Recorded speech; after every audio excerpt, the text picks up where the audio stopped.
There will be spoilers ahead. Lots of spoilers, so be careful, won't you?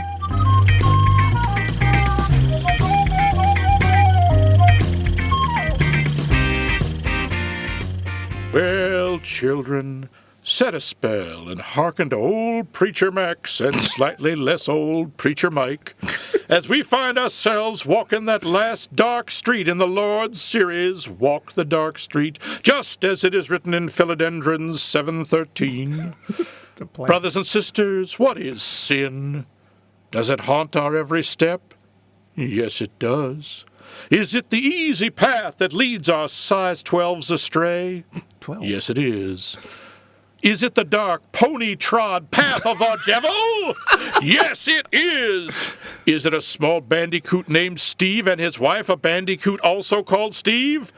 Why, yes, it could be, for bandicoots are particularly sinful creatures, as shown in Fauntleroy 22:197.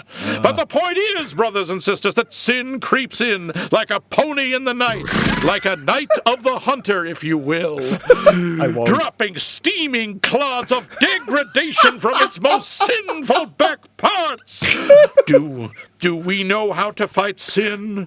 Do we know where the truth lies? Do I have any idea what I'm saying at this point, or have the voices of the bandicoots filled my ears and heart to overflowing, and now all I hunger for are small insects, bulbs, and fungi?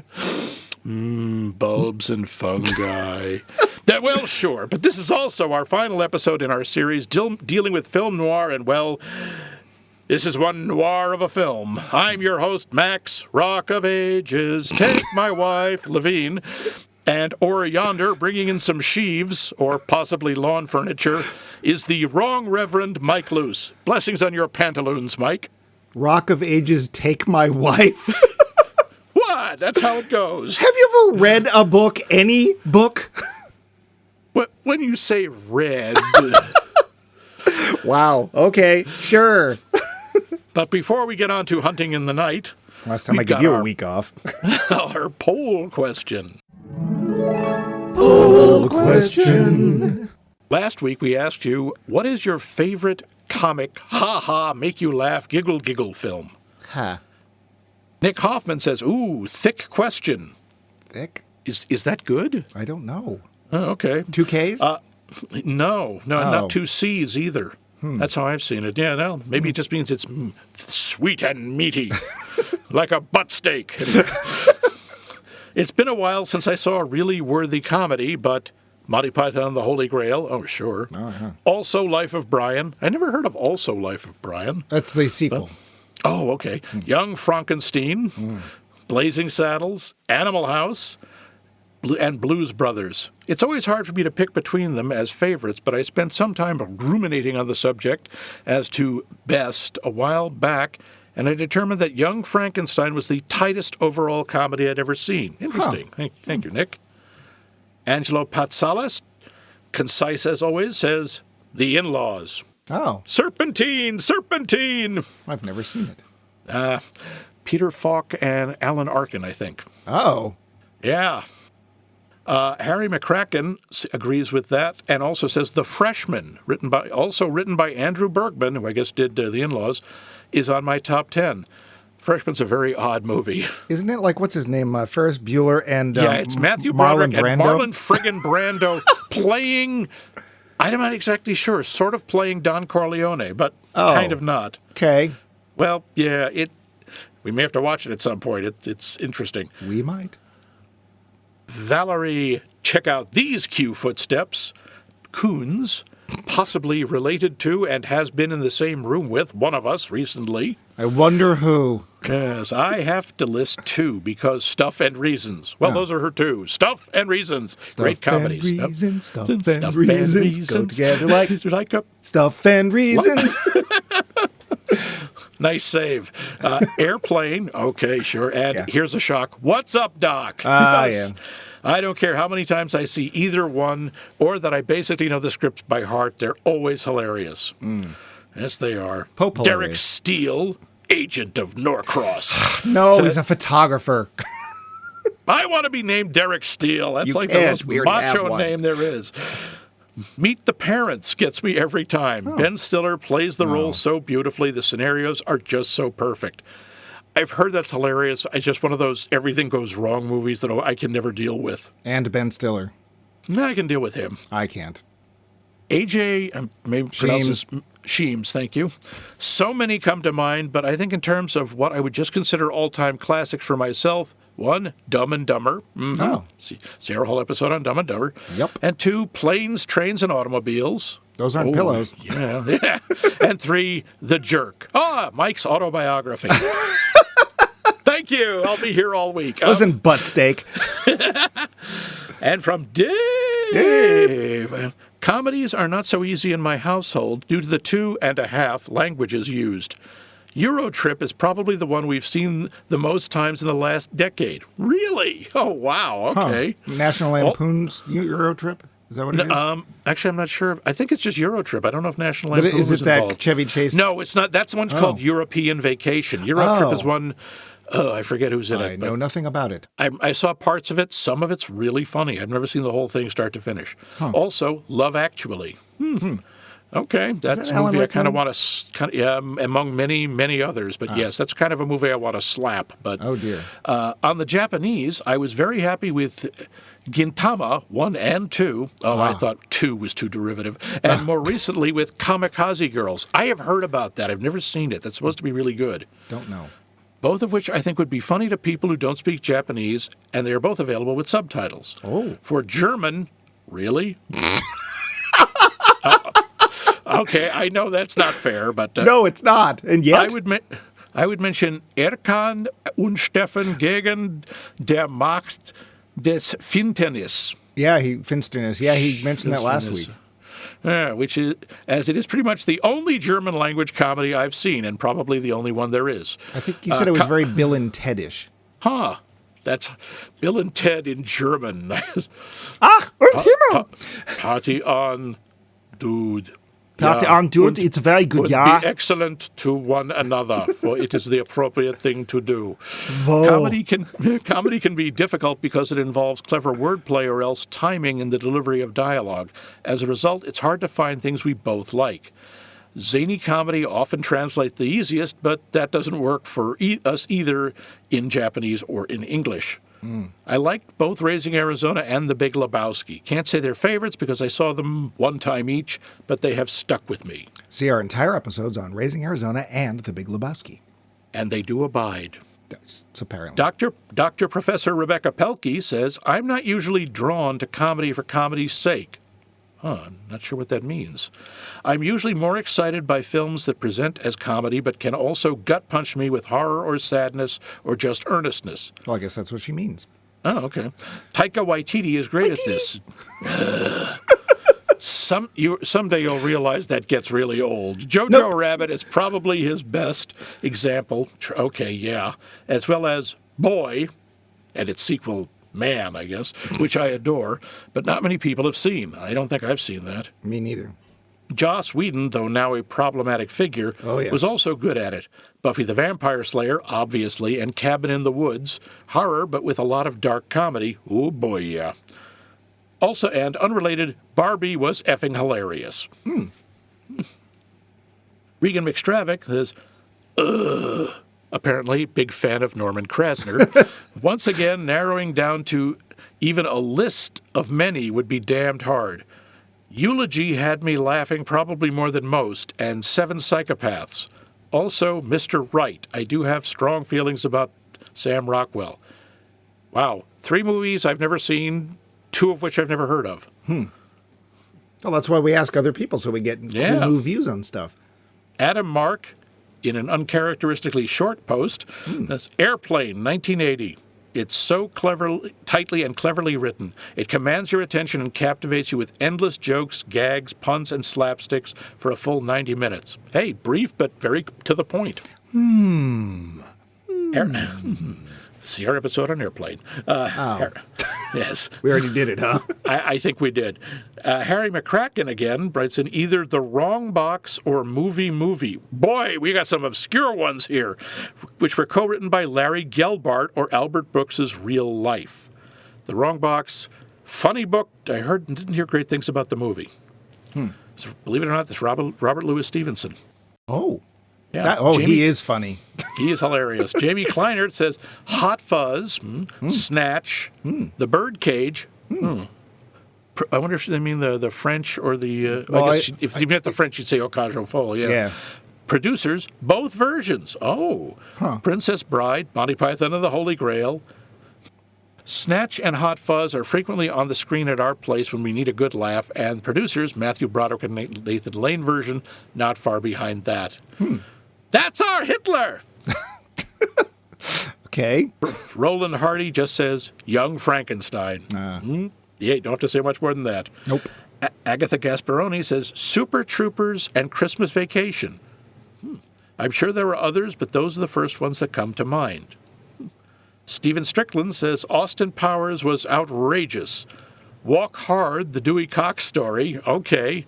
Sure. Talladega. No, that I never saw it. I've seen scenes from it. It looks funny as hell. I know it's John C. Reilly, who you're not fond of. But Talladega Nights, Airplane, I think Happy Gilmore and Waterboy are great. Richard Tatum, inventor of the Tatums. Tough one. Monkey Business. Marx Brothers. I'd say maybe Airplane, The Producers, the original, and Love and Death. Good choices. Ooh. And of course, our master of Canadian comedy, Sorry. Vince says, I don't usually laugh out loud at a movie, at least not after the first time I watch it. There are some movies that just stay funny, though. Young Frankenstein and High Anxiety never get old, and there are parts of original version of Bedazzled that just get me laughing every time I see them. There are some hilarious parts to that movie. Overall, I don't think it works. They can't all be Terry Gilliam's laugh riot film Tideland. Oh. Okay, I said that just to freak out Max after I held back in saying that last week that Klaus Kinski might be my fave foreign actor in case Max called the hospital for a mental health check on me, which I am going to do. Excuse me. Hello, Canada? You've got socialized medicine? Send socialized medicine over. Get a sled. Get those huskies going. And do not eat the yellow snow. Oh, but those were remarkably varied and interesting answers. But for ones that won't be, Mike, what is your Sorry, couldn't help it. I tried. No, Try harder. So, no. Be Avis. Wasn't that one of the Die Hard movies? No. Sure, Die Hard 2, Try Harder. I thought you meant B. Avis. And I'm like, what? It's not even that was B. Arthur. That was B. Avis and Butthead. Okay. Fired. Didn't I fire you last week? So many times. So what's your go-to hilarious, always makes you laugh movie? What's up, Doc? I mean, come on. I figured, anybody yep. didn't know this was coming. Yeah. It has a lot of nostalgia. It's one of the first films I ever saw in the theater. Yeah. It wouldn't have been the first, but it was dang close, and I was 7. And I loved that film. I saw it more than once in the theater. Why? I don't know. Something just grabbed me about it, and it still makes me laugh. I love the timing. I love the tightness of the script. I love the performances. It's funny. I think it is. It is. Would it hold up to an audience of like 20 or maybe early 30 somethings today? Probably not. That being said, it's my favorite comedy. It's the one I go to and will always enjoy, and it's always got a little place in my heart, a little expensive place on the top of a hill. What about you, Max? Comedy's kind of your thing. Like it is. It's really hard for me to pick a single one. There isn't really one favorite. I mean, I got it down to 3. Okay. It was Monty Python and the Holy Grail, Yeah. Blazing Saddles, and probably Duck Soup, if I had to pick a Marx Brothers. Yeah. I am actually surprised that Young Frankenstein is not amongst them. Nah, I mean, it could be in there. If it isn't the top in the top, it's skimming right below it. Yeah, I mean, if you didn't have a Mel Brooks, I'd have been dang surprised. Never mind a Monty Python. And Holy Grail, there's something about that team, and I'm sure if we knew British humor better, we would know their influences better. But dear gods, the amount that they've influenced from that show and those early films, just amazing. It's stunning. It really is. Yeah. But that was a really fun question. And of course, it was. Thank you all for your awesome answers. They will actually be more useful than usual, but we'll talk about that part later. But what could he mean? But we have another one, which I'd like to think about. Somewhat influenced perhaps by this week's movie. Maybe. Who or what is the Where? scariest movie character you've ever encountered? Just the one that makes you go, I never want to meet that. Yeah. And at the end of the show, we will I'm going to go reveal with Tommy Wiseau. Ooh, that's good, actually. Although, I got to admit, I kind of would want to meet him. Just Only to if there's say at least I 2 had. exits that he doesn't have access to.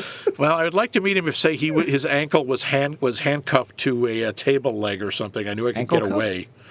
Something like that. Cuffed. But at the end of the show, we will tell you how you may respond to this question in case you don't already know. But now, stuff about the movie. Yep. The facts. Budget? This was about $200,000 over budget, and it came to somewhere between $600,000 and $700,000. What did they spend it on? This is 1955 money. Well, because they had some pretty serious acting muscle in this. The gross, it's hard to find, but some of the estimate is somewhere around $30,000. This was a flop. Uh-oh. This was a disaster. Uh-oh.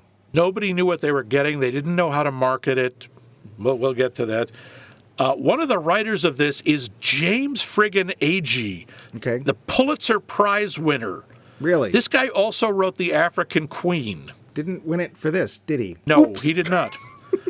So disappointed was he by the poor reception of the film on its initial release, both critically and commercially, that Charles Laughton, the director, vowed never to direct a film again, and he never did.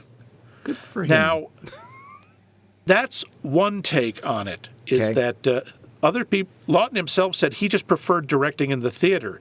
Said there you could constantly change and amend the production, adding lines, changing lighting and sets, but film, once it's done, you can't change it. Yeah, that's not so true anymore, unfortunately. Mr. Lucas? Naughty, naughty Mr. Lucas.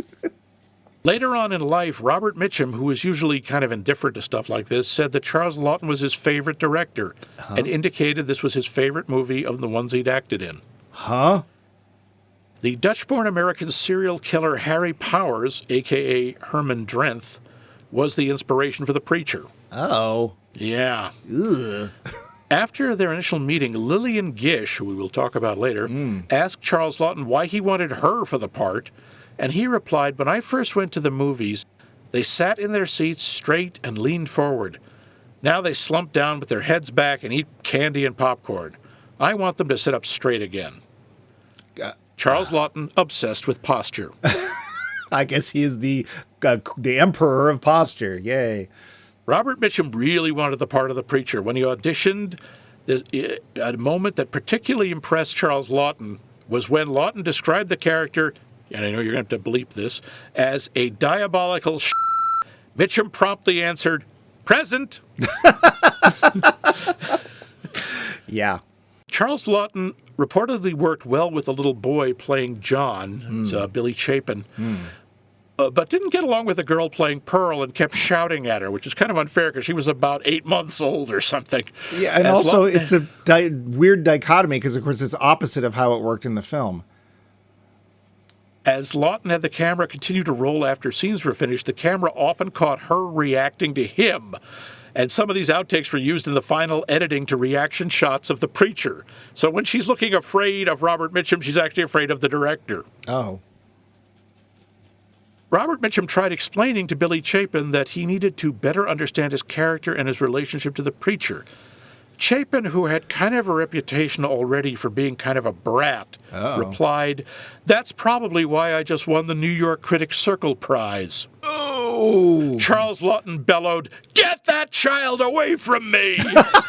And from then on, Mitchum patiently directed the boy in their scenes together. Wow. Well, of course, she wouldn't be around for much longer. Oops. Yeah. Shelley Winters said that this was the most thoughtful and reserved performance she ever gave. Well, I mean, it's no Poseidon adventure, but... Francois Truffaut, famous for being French, referred to the film as an experimental film that truly experiments. Remember, this is 1955. Yeah. Sure. Laughton really liked Mitchum, but, well, as a quote from Paul Gregory, the producer, said, Laughton had a keen thing for Mitchum, and Mitchum said all this stuff about how he loved Charles, but he was on drugs, drunk, and what have you, and there were times when Charles couldn't get him in front of the camera. He put us through a lot of hell on that. The picture went $200,000 over budget. Oh, dear. Gregory said that Mitchum was a lot uncomfortably like the character he was playing. He was a charmer, an evil son of a bitch with a lot of charm. Mitchum! Mitch sort of scared me, to tell you the truth. Yeah, we'll get to that. Mitchum's performance was seen as a change of pace for the actor. He usually played, tough guy, detective, police, heavies. And he's always tended to be very blunt, but he was notoriously unwilling or unable to accept praise for his work. And his response was, "I haven't changed anything but my underwear." So apparently he had preaching underwear. Uh-huh. This is kind of sad. To promote the movie, Robert Mitchum and Shelley Winters did a guest shot on the Ed Sullivan Show in the spring of 1955.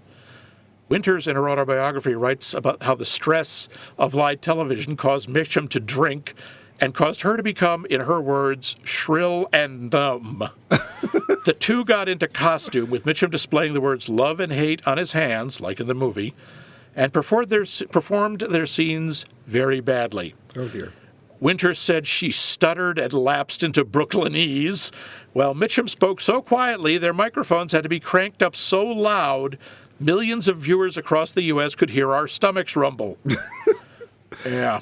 Great. During the scene, according to Winters, Mitchum held up the wrong hands to illustrate the points about love and hate, and the audience cracked up. And just so you know, this film was inducted into the National Film Registry in 1992 for being, quote, culturally, historically, or aesthetically significant. Was it? There's a lot of other stuff in this about here, but I think that'll do. So Yeah. let's go right into the plot. Yeah. Well, we're in the midst of the Great Depression in the Ohio River Valley County of West Virginia, I plumb reckon. And we got us the Harper family. Daddy Ben, who's a bank robber. Little John, who has to be the man of the house once his father gets hanged for being a pretty bad bank robber. Little Pearl and their mama, Willa, who has a pretty lousy taste in men. Dad goes off to prison, but not before hiding his ill-gotten gains, $10,000, in Pearl's doll, because that's a really good idea. In prison, he meets Harry Powell, a part-time preacher and full-time serial killer who reckons he is going to smarm his way into Willa's heart and find the stolen money, then send Willa upstate to a nice farm where she can run and play. And no, he plans to kill her, as he has at least a dozen women already. The town of dumbass West Virginia immediately takes to Preacher Powell, basically bludgeoning Willa into marrying him, as she's gots to have her a man, by cracky. Pearl is young and easily taken in by Powell, but John, he knows that fella ain't right. After gaslighting the hell out of Willa, Powell finally can't hold back any longer and kills her.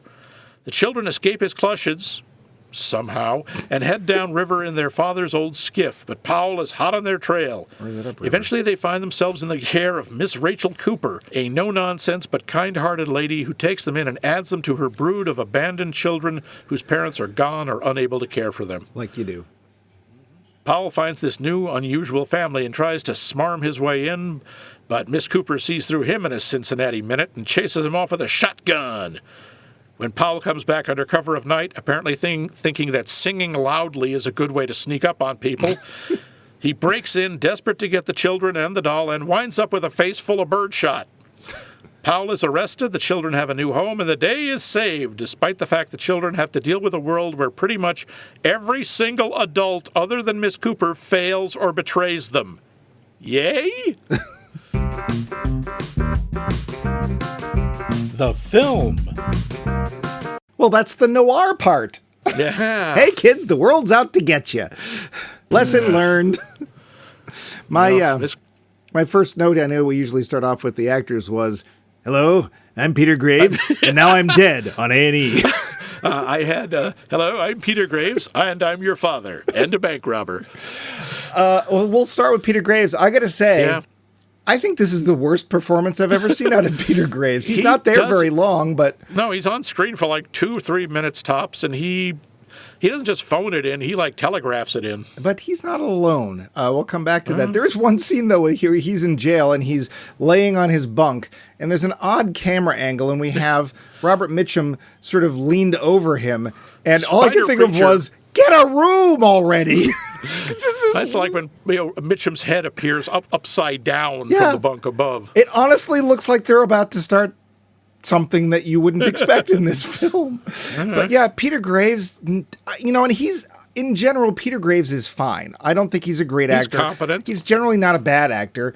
He's one of the few consistent things in most of those old science fiction films. And he, and then eventually Mission Impossible and finally in Biography on A&E.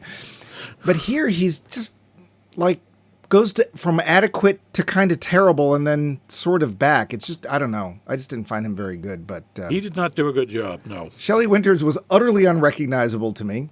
Yeah, but she did. I thought she was remarkable in this. I thought she did a great job. I wouldn't say that she's remarkable, but I would say that not because of her. I would say that because the writing in this film we'll come back to, but I don't blame her. I did not understand her motivation in anything. But I don't understand anybody's motivation except, we'll come back to him because he's the biggie. Lillian Gish, who is a very famous silent she's film royalty. Star. She was in two of D.W. Griffith's most famous films. Mm-hmm. Intolerance and Birth of a Nation. Sorry. Yeah. Yeah. And I think she does a great job in this. You know who she is almost immediately. Well, I think that she is one of the only two really decent performances in this film, and we'll come back to the other one. We have other characters with names like Icy Spoon. Yes, which it sounds like a name. I admit, it sounds like a name that you would give on a crank call. Yeah. Hi, can I speak to Icy Spoon? Yeah, she's just annoying. I guess she's very realistic of that type of person. Oh, absolutely. I found her completely believable, and her, henpecked husband, Walt. Yeah, actually, they work very well together. It's just not pleasing. Oh, be pleasing. Yeah. There's Uncle Bertie, played by James Gleason. He's fine. I don't understand his relation, if any. He's just some guy who lives on the side of the river, I guess, and then later is utterly unuseful. That's the thing. He's another lovable adult who turns out to basically betray the children by being useless. But yeah, everybody else seems to be, they actually do something badly that impacts the children. He just drinks one night after having found the corpse of the kid's mom, and which was very poorly hidden, because as soon as the sun hits the river, it's like, there she is.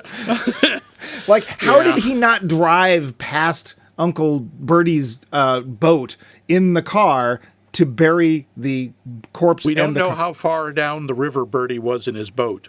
I know, but how did he get it? Because it's literally just like, it looks like it's not very far. They don't go very far from where Bertie lives, because let's face it, after a couple of cups of coffee, I don't know that Uncle Bertie can find his way back to his boat.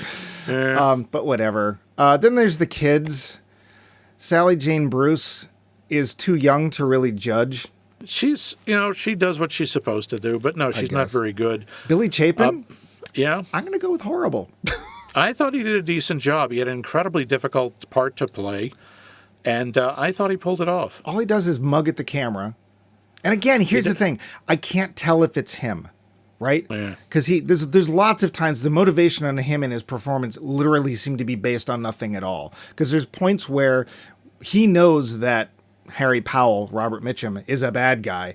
And yet when he shows up at the orphanage or whatever Mrs. Cooper is calling it, his first reaction is not to scream and run away. It's to walk placidly to the porch.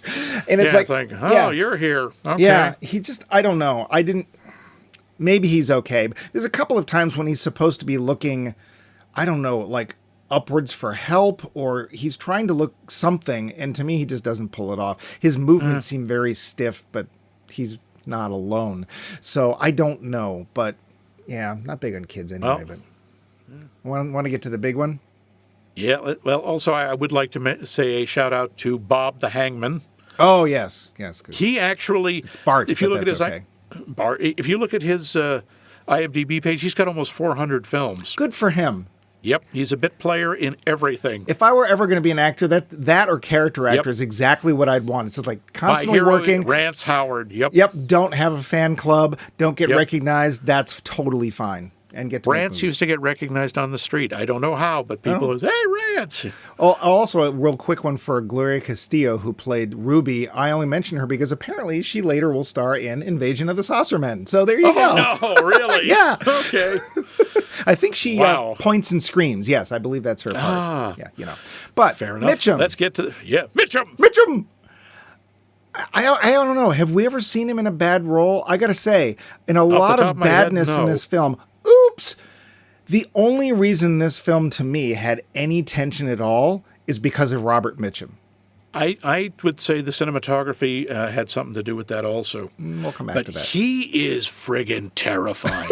He just seems like he's about ready to kill somebody all the time. Yeah, every second you don't know if he's actually going to. What kind of a preacher walks around with a friggin' switchblade? Has a sword of the Lord? Well- has his own religion? Because Ben Harper asks him, what religion do you preach, preacher? He says it's my own that God the Lord has given me. So we came up with between the two of us. Yeah, and also boy, when his new wife on their wedding night finds the switchblade in his coat pocket, what does she do? She Oh, smiles, man. shakes her head, and says, "Oh, man, and huh?" I have to go with, "Huh?" Yeah. Nice girl, Willa. Utbe utne ute itbre. Well, and I don't know where she's coming from, because on one hand, she's like, no, I don't need a man, I don't need a man. And admittedly, Icy Spoon will not shut up about Yeah, what she people should do and what blah, blah, blah, blah, blah. And then suddenly she's taken in by Harry Powell, whom he takes people in with his religiousness and his...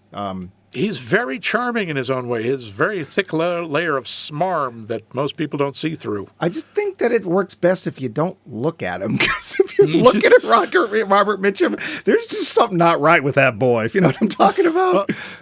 He has sort of resting, I'm going to murder you face. He does. But again, this is supposed to be noir. We'll get to that question later too.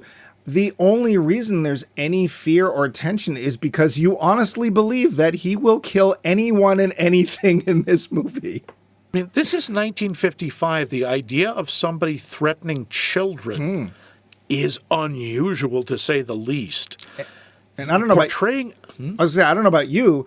Even though it's 55, I was willing to believe he might do something. I was like, I absolutely believe he would kill either of them or both of them. I mean, first he And slices the wouldn't throat bat of the an eye. Hayes Code, and then he kills the kids. Yeah. Woof. Yeah. So, cast, I'm going to say that since most of the performances were not up to par, and some of them are coming from people that I generally have seen do better jobs, I'm not going to blame the cast. All right, I don't really agree. I think not just Mitchum. I think Lillian Gish and Shelley Winters both do really good jobs. I don't understand the motivation of Willa Harper at all. She makes no sense to me, because she suddenly goes from a very strong, determined woman to, oh, I'm a sinner and I'll do everything he says. And I didn't see her as particularly strong or determined. She's a woman who's been beaten down by poverty. She has watched her husband be dragged away to the police and then hanged. Her children are bullied musically in the streets. Because remember, everyone's got that "Your Daddy Was Hung" taunting song. Remember that? Hing, hang, hung.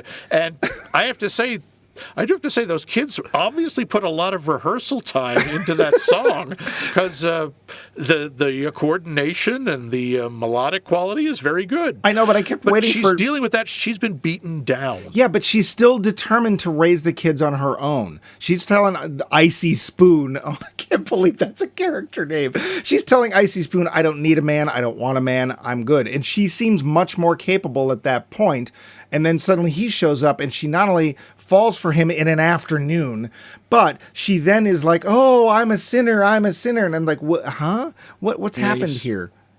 I don't know. Yeah, that happens a little quickly, although I do find that was one of the creepier parts, is when she's standing up in the revival meeting and blaming herself for the fact that her husband became a bank robber. Yeah, which, because she asked for all those things. We didn't see her ask for all those things. Yeah. I didn't buy it. And again, I'm not blaming her. I mean, it's Shelley Winters. We know she does better than this. So I don't think that the writing and the direction was there. But we'll get to that, because otherwise I'm giving stuff away. We do start off with a nice cheery song and Lillian Gish to let us really set that noir mood. Yes, which she's apparently singing to the disembodied heads of children. I guess. But that's okay, because the kids who are playing hide and seek, they're frightened because they find a dummy in the basement. Yeah. Did it look like somebody had just dropped a house on her to you? No, it looked like Resusci Annie had fallen off the shelf. It was strangely unconvincing. Like, it could literally have just been an actor with their feet. We only see their legs. Yeah, but part of it also was the way the kids reacted, which was like, huh. How about that? Oh, my hiding space. Run! Oh, my hiding space already got someone in it. Huh. Oh, I don't see that every day. Oh, Mom. Yeah. And then we see some stuff with Robert Mitchum, and we see him, suddenly the movie needs some burlesque, I guess. Oh, that's right. He's in a strip club. For reasons. A Burley Q show. A Burley Q show. And we get to see that I did not know, I'm guessing, that this is where the love-hate hand tattoos came from. I would never have guessed it was this movie, but... Yep, it was this. This was the first one. Wow. And you see that everywhere. Yeah. Hell, Do the Right Thing. Radio Raheem has those, I don't know what you call them, the things you wear on four fingers that cover the top of the finger knuckles. Mm-hmm. A grill of some kind. One says love, one says hate, and of course, Rocky Horror. Eddie and Rocky Horror. It happens in I always liked on The Simpsons, Sideshow Bob, when he gets out of prison, because The Simpsons only have a thumb and three fingers. On one hand, he has tattooed love, L-U-V, and on the other, he has H-A with a line over the A-T, the linguistic term for a long A, for hate. So, love and hat. Yes. Oh, because he only has three fingers. Yes. Okay.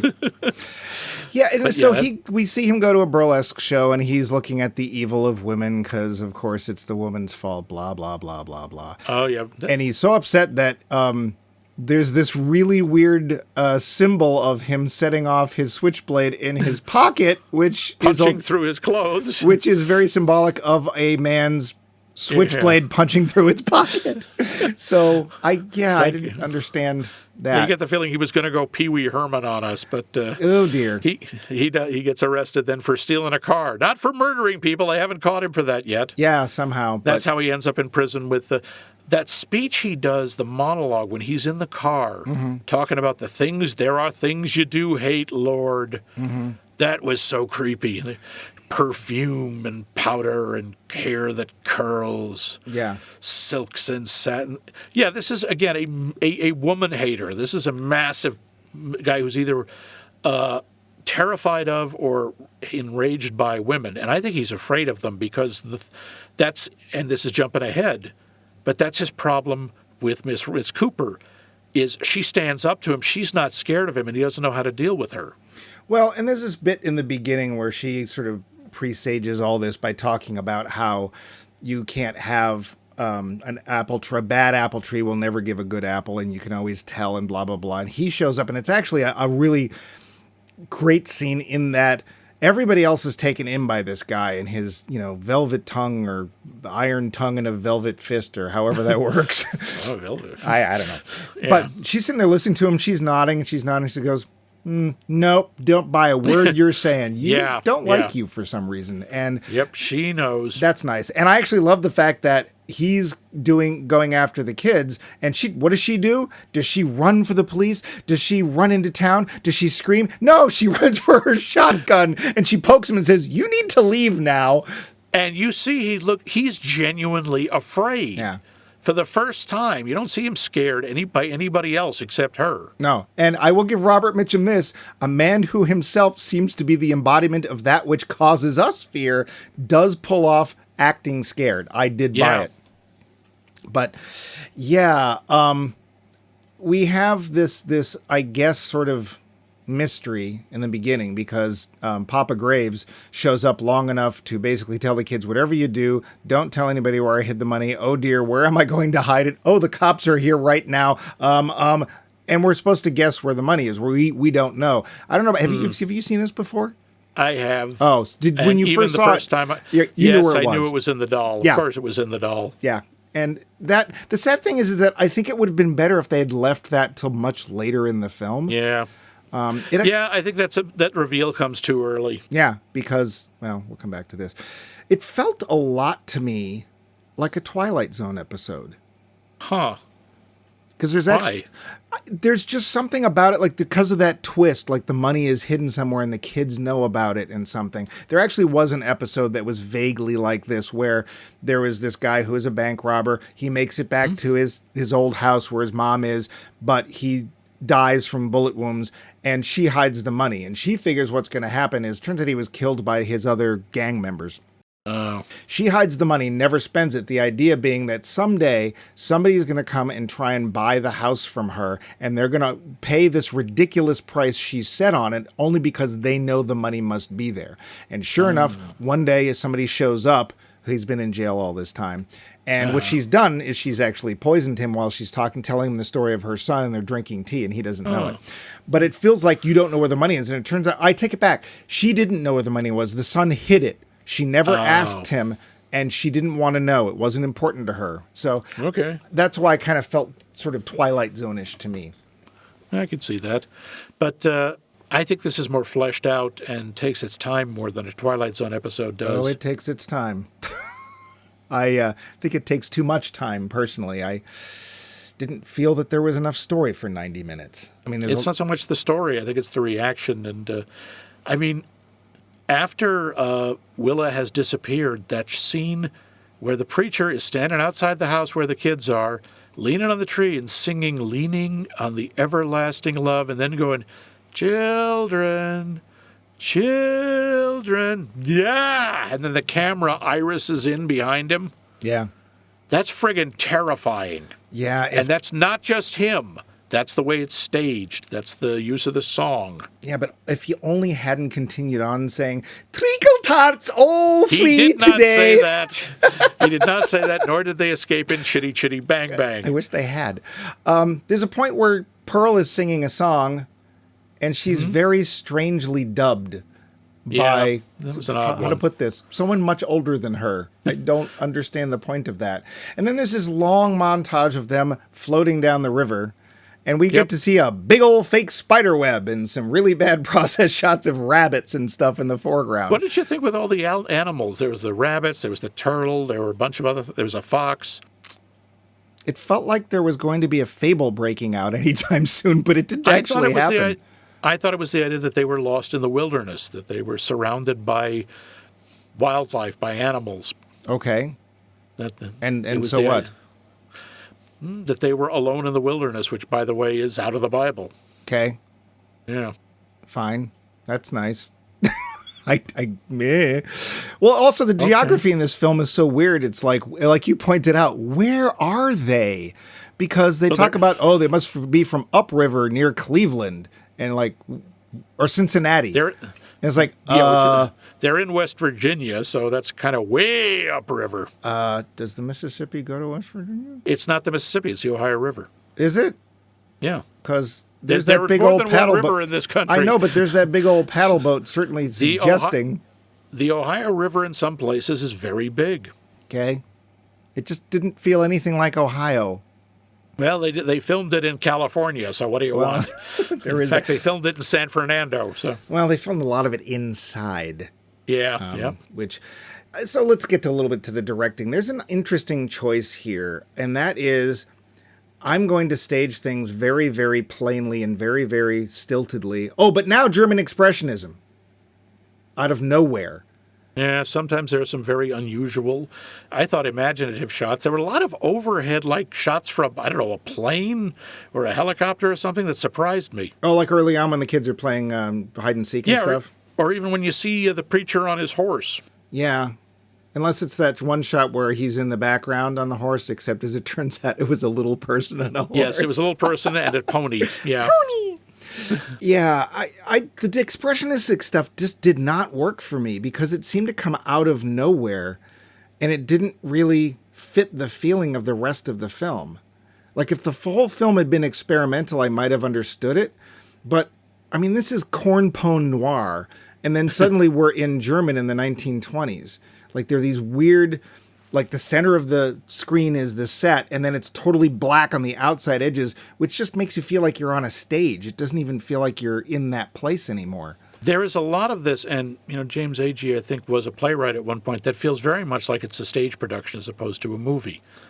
But then they do jump and they do a bunch of cinematic stuff. Things like the shots of Willa in the car underwater and her hair is floating the way the marsh grass is floating. Yeah. And I really hope that was a mannequin. I really, really hope it was a mannequin. Hey, we know she can hold her breath a long time. Oh, that's right, because she was not an Olympic swimmer, but she was she was a competitive swimmer. Oh, maybe it was her. I mean, it was that was pretty creepy. Yeah, that's an but apparently we shot. float down river and eventually get to Neon Town because suddenly there's all this neon.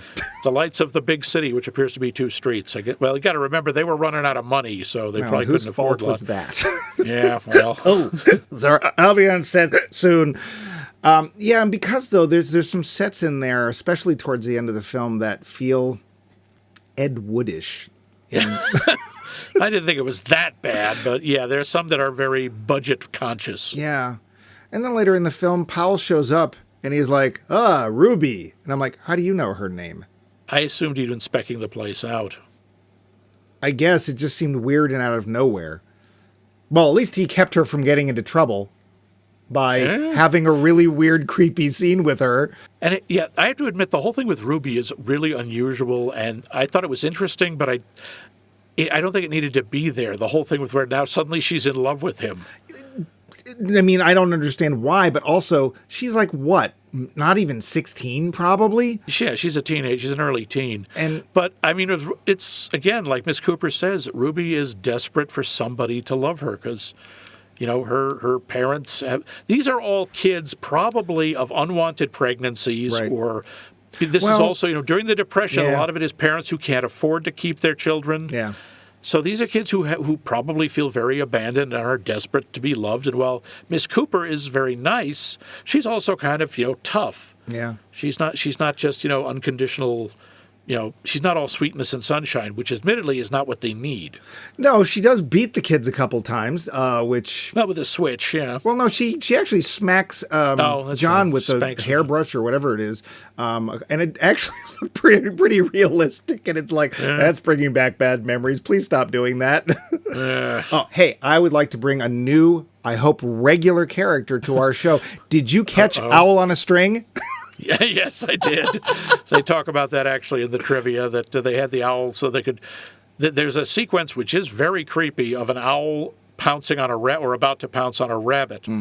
And in one shot, there's just the owl sort of hunching. And the next shot, here's a very obvious black string, which they used to yank the owl off the branch. Owl on a String, I hope we haven't seen the last of you. That's where Rachel has that line, "It's a hard world for little things." Yeah, just so you know, that is not the sound a rabbit makes when it's being killed. I've heard that sound. It is really haunting, and you'll never forget it. It sounds like a child or a young woman screaming. I honestly think that's the reason behind a lot of people thinking there were ghosts and things in forests. Yeah, people have said that they're not just rabbits, but there are several animals that when they scream, they sound very human. Yeah, so as I was saying, I think a lot of the motivations are really weird till we get to the end. And Mrs. Cooper or Miss Cooper, I don't know. Miss Cooper, I think. Miss Cooper, she's the only one who seems to get what's going on, and she acts appropriately, i.e. she gets her gun. Well, he says he'll be back, which we know he will, because otherwise we're not going to have any end to this movie. Yeah. So he comes back and he sits outside and sings the song on the stump. And she sits there with her gun. And then suddenly Ruby turns on the light, which causes her not be able to see. And then he notices blah, blah, blah. And then we get a scene which I've been waiting for where she actually shoots him. And then she calls the police and says, send the Stadies right away. 6 hours later, they show up. Well, they're in the middle of friggin' nowhere, so yeah, they take some... Well, we don't know. They're pretty close. I assumed it was close to dawn. But... Well, except it was very much not dawn when they showed up. It's well into the day. And the first thing they said is, why did you wait so long to call us? And it's like, I called you last night. Did you have to go hire some people? What's going on here? Probably. And apparently in this entire time, Robert Mitchum's just sat in the barn. Well, he's got a face full of shotgun pellets. He's not running anywhere. Why not? He's not going to feel any better sitting in the barn. He didn't try to escape. He just sat there. But okay, I so don't know. now I thought he was because he was been beaten. now, interestingly, and I don't. This is where geography also gets kind of weird. They capture Powell. They put him on trial. They try to make the kid, John, testify against him, which, how is that going to hold up in a court of law? Never mind. Can you do that? Because I don't know that you can do that. I'm not sure what the laws were back then. I got to remember, this was technically it's his father. Yeah, but the testifying against your father, I don't think that was a law as opposed to testifying against your spouse. Don't know. But strangely, John won't testify against him. Yeah, and you notice he reacts when they're taking down Powell and they're handcuffing him. He reacts exactly the way he did when they took down his father. The thing is that scene actually, I think it actually in a way should work, because he realizes that the reason his life has been made so terrible isn't because of what happened to his dad. It's because he's trying to hold on to quote unquote ill-gotten gains. And that quite honestly, he really is going to be better off when he gets rid of this $10,000, which is not his and which two people were murdered for to get. So I always figured this was sort of, he's seeing Powell as a dark version of his father, sort of the anti-father, and he can't help it. He reacts emotionally the same way. He's begging them not to hurt him. Or either that, or he's basically he's equating the two scenes and trying to beg his father to never have done this. It wasn't worth it. I don't know. Yeah, I think there's a good idea somewhere in there. It just visually comes off kind of weird. And then the townspeople from, I don't know, North Bum, I'm going to have to bleep this, North Bum have shown up, and it's Frankenstein time, and they've got pitchforks and torches. He's brought back to their town, I'm pretty sure, because they talk about getting on the bus, because that's where, he's being tried in the region where the murder was committed. I guess that's apparently the only one they've found. Well, I guess, and it's like we don't see them go anywhere, so and all the kids and Miss Cooper come, I guess, whatever. But now they're all chanting, and of course, Icy Spoon. I want to see a movie with Icy Spoon and Owl on a String. Is sitting there leading the chant against, and they're all going, Bluebeard, Bluebeard. Yep. What the hell was that? Oh, Bluebeard, you know him? He's a figure out of folk tales. He was a guy who was a serial wife murderer. He would marry a woman, kill her, and then put her body in the basement in a cold room. Oh, no, I didn't know that. I thought it was a pirate reference, and I'm there's no pirates in this movie. No, it's a reference to someone who murders multiple women, and particularly marries them and murders them, usually for their money. Oh, well, there you go. And suddenly these people who were like saying, oh, you've got to marry him, he's wonderful, we love you, preachers, like, kill him, bah! Oh, and by the way, burn the witch.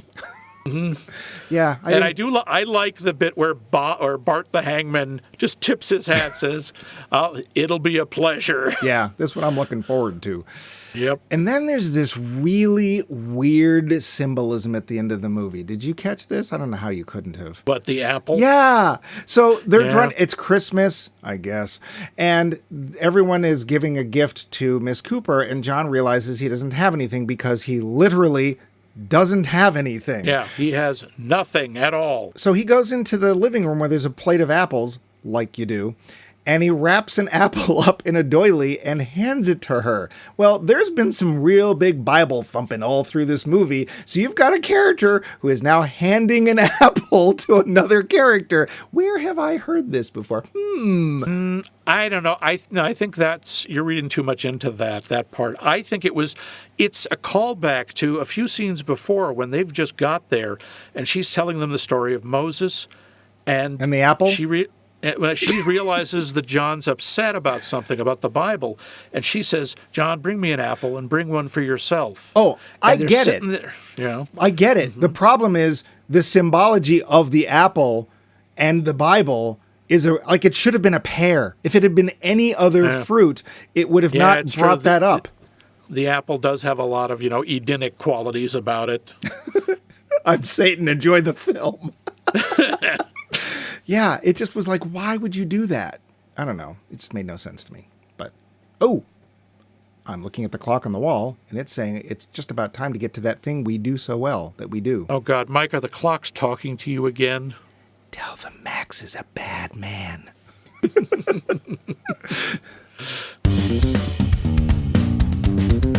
The finish. So, Max. Yes. This week he's just like, nope, I'm just waiting. I'm not even going to try. I'm not even going to try. 200 and however many episodes. That never happens. I'm done. I give up. So, Max, when did you see this first? You said you'd seen it before. Oh, boy. I saw it on videotape. God, it must have been 30 years ago. Okay. Yeah, I'd never been heard a of it. long time. So I had heard of it mostly because there was a time when both my sister and I were really interested in serial killers. Oh. And I remember, actually, no, that's right. I remember why. It was because in the Neil Gaiman's Sandman, remember they have the serial convention? Oh, yeah. They reference a bunch of movies. I think they're on the shelves. There's like there's like something else. And one of them was Night of the Hunter, which I didn't know, so I wanted to watch it. Okay. And that's why you watched it then. Have you seen it since? Nope, I don't think I have. Okay. So what did you think? Yeah. I think it's remarkable for its time. I think Robert Mitchum's incredible. He's incredibly creepy, incredibly scary. I like the way it looks. Overall, as a movie, it has a lot of problems. I do think a lot of the other performances are pretty wooden, confusing. There are pieces. I don't mind when they let the audience figure things out or they leave some stuff to your imagination. I think they did that a little too much. I think this movie could have benefited from being another 15 minutes or so of character development, at least for Shelley Winter's character. Yes. What other problems did you see with it? The pacing is kind of uneven. There are parts that move really fast, and there are parts that get a little bit slow. But I have to say, the movie's 96 minutes, I think. I didn't feel it was too long. I thought it moved along all right overall. Now, this is the first time you've seen this, right? That is correct. And I am going to go out on a limb and guess we're not impressed. I think it's terrible. Oh, dear. Everything feels stilted and stiff. The staging is so... I don't know. It just feels, it doesn't, I want to say it doesn't feel like a play because plays can be staged really well and interestingly. This is not interesting. They're straight on in some cases. Sometimes there's suddenly, like you said, there's this weird upward angle for no particular reason. And then we get German expressionism, like these very, very harsh shadows. The music is heavy-handed. I had to look. It's like, is this Albert Glasser? Because I feel pummeled. It wasn't. But the guy who wrote this wrote the theme to Dragnet, and suddenly everything made sense. Okay, yeah, that kind of fits, yeah. I think most of the performances are borderline terrible from people that we know can do better, which is, again, while I'm not blaming them, I'm going to blame Lawton. I think the direction is really just not good. It is very odd. It feels without nuance.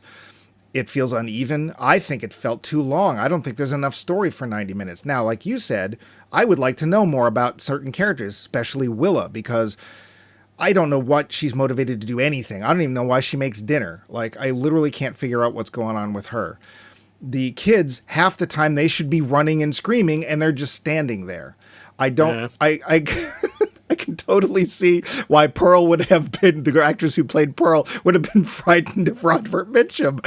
See, Robert Mitchum. No, she was afraid of Charles Lawton. She should have been afraid of Robert Mitchum. I mean, I can see her wanting a daddy. I get it. And apparently, Peter Graves was a great dad. I'm Peter Graves, and I'm a great father on A&E. This has a 97% Metacritic score, which amazes me because it just feels off all over the place. One question we forgot to ask is this noir? Yeah, I think it is. Evil triumphing initially, a lot of moral gray space. There aren't a lot of good people in this movie.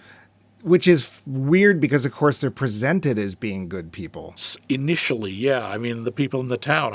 That to me is one of the most effective things I thought was really powerful is you have, oh, yes, we're good old plain folks. Kill him, burn!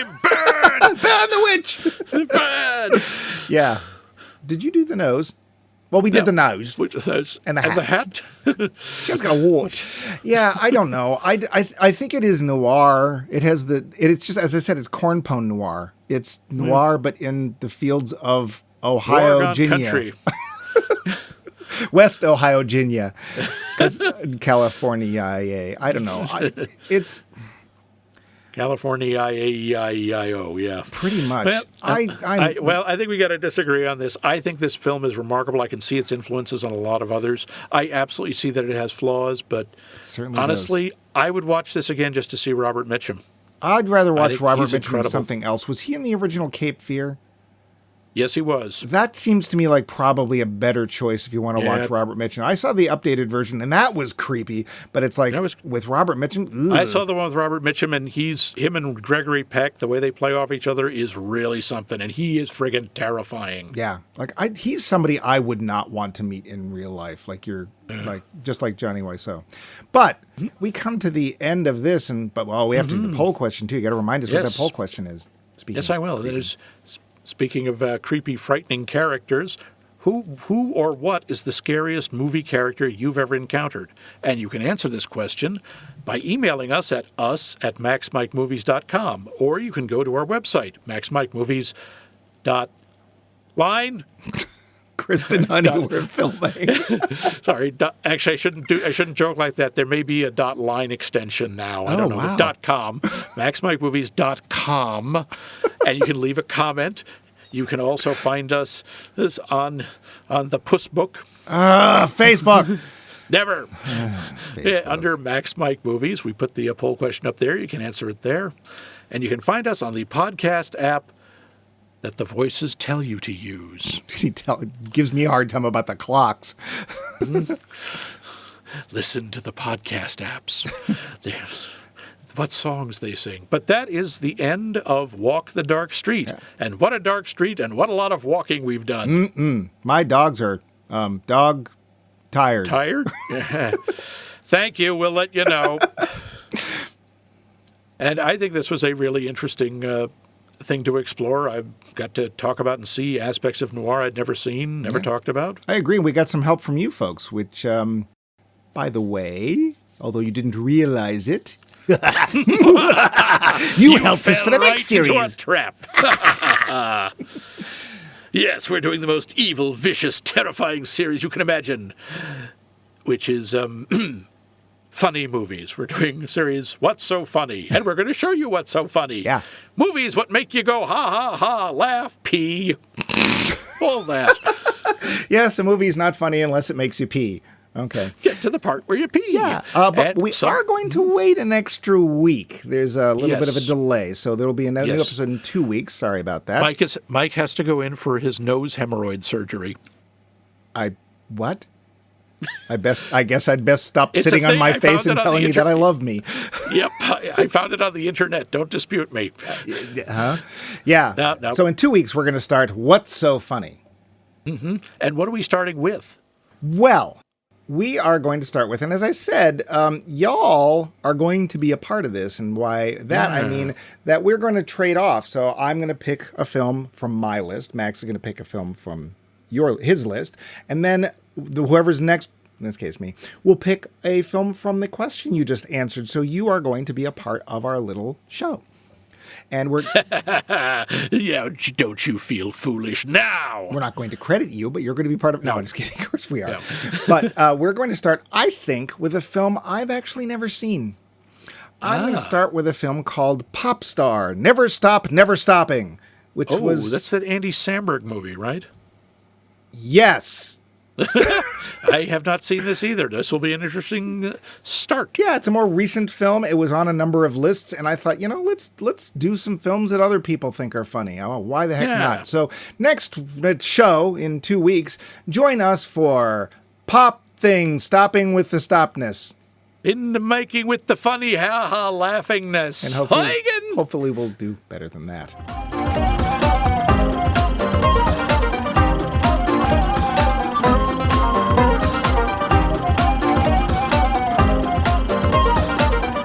This has been a co-production of The Voice of Max and The Movie Wrench.